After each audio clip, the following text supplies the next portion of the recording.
so small.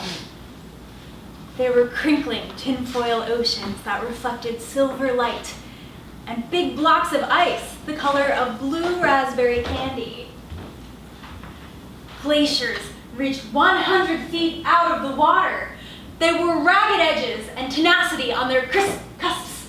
The wind was still, and then it would pick up speed like a bicycle tearing downhill, and it would wrap itself around the cliffs and mountains that towered above my head. My periphery stretched farther than a marathon, and it rested on the white, tufted saxifrage that drifted in the weak currents.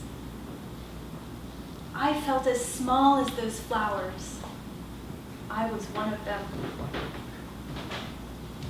I think you captured the Arctic wind speed. Every time you walk past trees now, I swear they sway. There are no trees in the Arctic, you know. Maybe that's why you felt so small. What do you mean? Well, there was no normal sense of scale. Or... No, I guess there wasn't. That's a good point. Has either of you ever been to Yellowstone National Park in the wintertime? Nope. No. Well, I was there last winter and we walked along this colossal geyser basin that was bubbling and radiating light blue steam. The tour guide kept talking about how the supervolcano is going to erupt bright red lava. He told us we were standing above a magma plume that stretches underground for miles and miles, churning with smoldering yellow heat. It feels so ironic to me that there are magnum plumes even under Antarctica. I wonder how far beneath the ice the heat starts. I picture a sort of muted blue that gradually becomes melted red the deeper the earth you go. Maybe if I could experience being inside a magnum plume hundreds of miles below the surface, I would understand the world a lot better.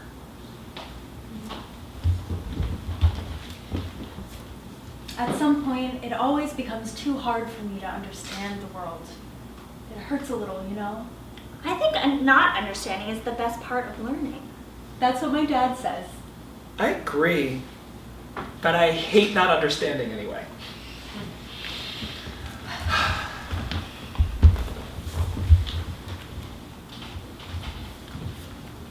The wind was really loud in the Arctic, but the silence was overwhelming anyway.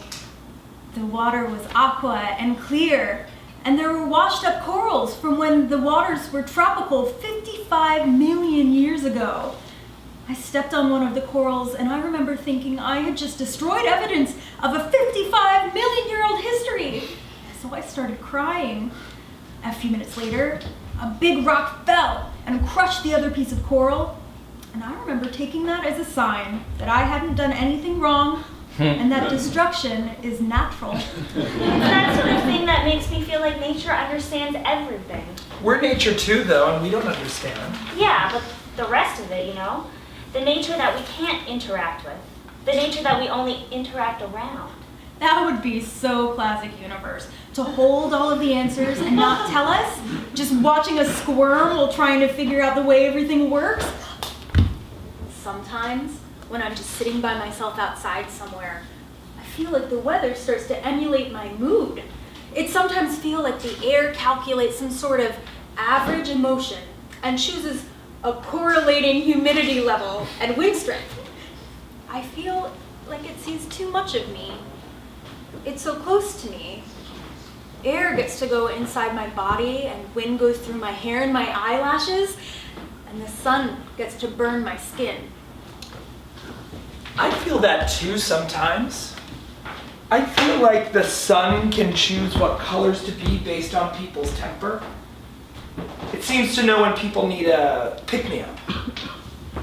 One day when I was 6 years old, I told my grandpa I was going to learn everything. I told him that I was going to start by learning how to read better, and then I would read every book in the biggest New York library and teach myself every language so that I could go to every country and read all their books in their biggest libraries. Grandpa was pretty curt with me and told me that he thought he could learn everything when he was little too, but that when he grew up, he realized that was impossible. And he said the same thing would happen to me. I was sitting outside on my stoop because I wanted to know everything but couldn't. And then the sun started sinking and the sky started becoming golden yellow. The sun was sinking deeper and the sky turned a garish shade of red. I don't know what about it made me feel like I was okay, but it somehow just told me.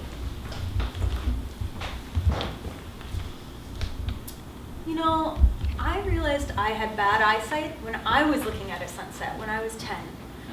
My mom was talking about the different layers of red and yellow, and I didn't see them. The colors blurred together to the point where they looked almost orange, and I almost thought I had understood color wrong. But my mom brought me to the eye doctor, and she told me my eyesight was terrible. I was so upset because I thought my vision meant that nature didn't think I was good enough. Does it still upset you? Not as much, I think. It creates a strong sense of intimacy to not be able to fully take something in until it's 4 inches from my eyes. What does it feel like? It feels a little like the time I was standing by the glaciers that towered above my head, and I felt so small because everything was too complex for me to take in. It's more abstract, I guess. It's kind of freeing. I can look at myself without criticizing anything because I can't see any of the details anyway. It's like a half step between lights off and lights on. So you basically just turn off the details? Yeah, a little like that. Everything just looks a little melted and blended. When I came back from the Arctic and stepped outside the airport terminal onto the sidewalk, tears started slipping out of my eyes because there were too many lights everywhere, and the air was so thick and heavy, it was jarring. I took my glasses off and sat down against the walls of the building, and everything became easier to handle. I didn't have to take everything in.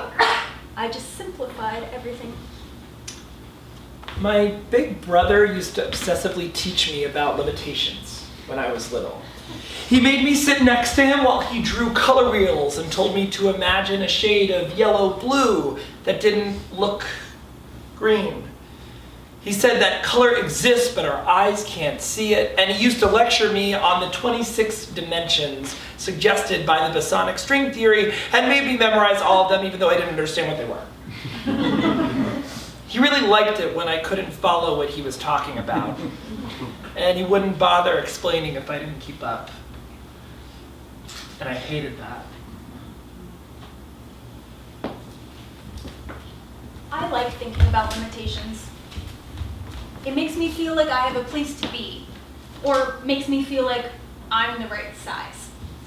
Especially because I'm familiar with the concept that there are some things that are too far away for my eyes to see.